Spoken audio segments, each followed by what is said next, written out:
Gods Against Machines is a roguelite RTS with shoot-'em-up elements where you play as a god destroying machines to keep them from taking over the planet. This sounds like it has to be terrible, right? To say my expectations were low going into the game would be a severe understatement.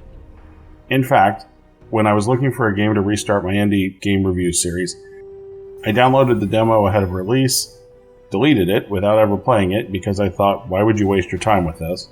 Then after not finding much else coming out around that time frame, I downloaded the demo again, and with an audible sigh, launched the game. So after about 10 minutes, I found myself thinking, okay, this actually isn't terrible. After about 30 minutes, I found myself thinking, okay, I'm actually having some fun with this. Then after about an hour, when the demo ended, all I could think was, what's going on? This can't actually be fun, right? Gods Against Machines, somehow, is actually a good game, particularly at the $10 price point. It's not a great game, and it's not particularly deep or revolutionary, although I can't think of a whole lot of games doing exactly this, but it actually is a fun game. So let's talk about what this game is, why I think it's actually fun, and who I think this is for, because for sure this will be a huge miss for some. You start the game by choosing a god. Each god has an affinity towards a particular element. One is fire, one is water, one is lightning, and another is wind. Each god has a different, but mostly similar, starting ability that after the first few missions you'll actually be able to mostly just spam, and then you open up additional spells and abilities as you move through the game. Some example spells would be summoning a golem, creating a tornado, calling down a blizzard, summoning a tree that spawns spiders, or opening up a volcano that shoots buildings. As you can tell, they are actually fairly unique. You won't have access to the same spells in every run. In fact, some of those spells you only unlock after your first run with the god, but there is a fair amount of variety. Even without the unlocks, you have a fair amount to choose from, where you get your choice between 2 or 3 different spells that do change up your playstyle quite a bit. With those spells and abilities, you will destroy enemy buildings and offensive units. By destroying buildings, you will reduce the enemy's resources, which is how you complete the mission. Additionally, as the mission goes on, there is a corruption level that will continue to tick and increase. If that maxes out, you will lose the game. Additionally, that corruption stays with you between missions, so you want to keep that corruption as low as possible in order to continue your run. If you let the corruption continue to get too high consistently, you will end up losing your run early, because the corruption will get too high and you won't be able to continue. Or at least, presumably that's what happens. I'll get to the difficulty in a bit, but there's a bit to be desired there. As you play, you will mostly be focused on destroying buildings, but there will be specific enemies you will end up trying to destroy. Sometimes there'll be a wave of enemies and you will end up having to get defensive and try to destroy enemies before they destroy some of your buildings. However, for the most part, you're going to be on the offense, destroying spawning enemy buildings, and then prioritizing buildings that produce resources, and things like that. As you complete missions, you'll be able to select perks, new abilities, and you'll accumulate a currency which can be used to make different kinds of upgrades. Some of those upgrades are for that particular run, other upgrades last between runs. Between missions, you'll also get the choice of perks, abilities, and additional spells. Perks and abilities are actually fairly interesting. Some will be things like reducing mana cost, increasing damage. They are by enough that you feel the difference. Others may spawn additional versions of the spell that you're using, or increase the damage periodically.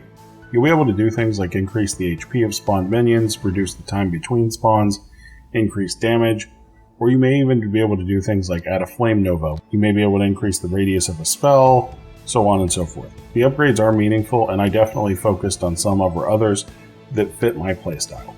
After you choose your upgrades and abilities, you can look at the map and decide which mission to take on next. Each mission on the map will increase the enemy level by 1, and there's different attributes. Some will increase your damage, some will decrease spell cost, some will decrease your damage. There's also some loot, which really just amount to the currency that you get between missions. You can also choose to skip some levels, which allow you to complete your run more quickly, which also allows you to have less corruption overall, because with every mission you do, your corruption level is increasing, so the faster you get through the game, the lower your corruption will be. Because if your corruption gets too high, you will lose, or at least I assume you will. Which really brings me on to my main complaint. Unfortunately, the game feels too easy by quite a bit, in my opinion. I could really go for a well-crafted hard mode. I beat the game twice with 2 different gods, including the void missions that you can play, which are considered to be the end game. I never failed a mission. I defeated all the void levels. Some of the missions did get a bit tense, but I was never really close to losing. My suggestion for increasing the difficulty would be to add some more challenging enemies that did a few different things. I would not increase attack or health values. It would really kind of kill the flow of the game, and I don't know that it would really hold up to that. So, as an example, there's a structure that can spawn that will actually spawn a shield around everything. Eventually, you'll notice that the shield does go down for a period of time. It's only a few seconds, and you really have to be paying attention to see it. So, to deal with this shield enemy, you have 2 choices. You can either spawn minions that can walk through the shield and damage it, although minions are not particularly great at focusing on the thing you'd really like them to focus on. Your other choice is that you can wait for that shield to drop and then blast the hell out of it. I tended to choose the latter, and I would appreciate if there was a bit more of an animation so that I knew when the shield was dropping, but it was interesting to have to remember that that shield is about to drop, kill a few things, come back and check on the shield, and basically try to keep an eye on it when I knew it was about to drop, so that I could annihilate the shield real quick and then knock out any spawning buildings under that shield as quickly as I could before the bots could put up another shield.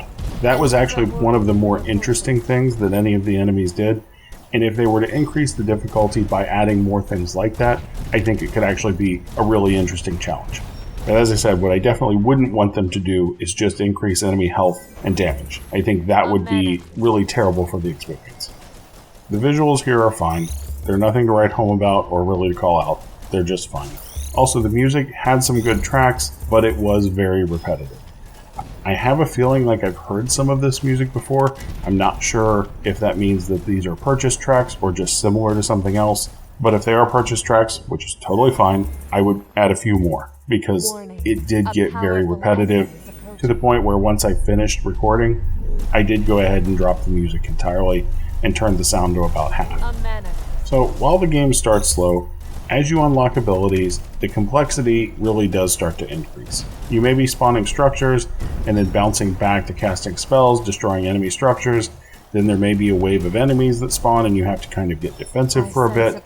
And then you'll bounce back to knocking out some enemy structures. And that bouncing back and forth and that kind of dance between offense and defense and spawning structures, I really found to be enjoyable. That said, what I just described is everything.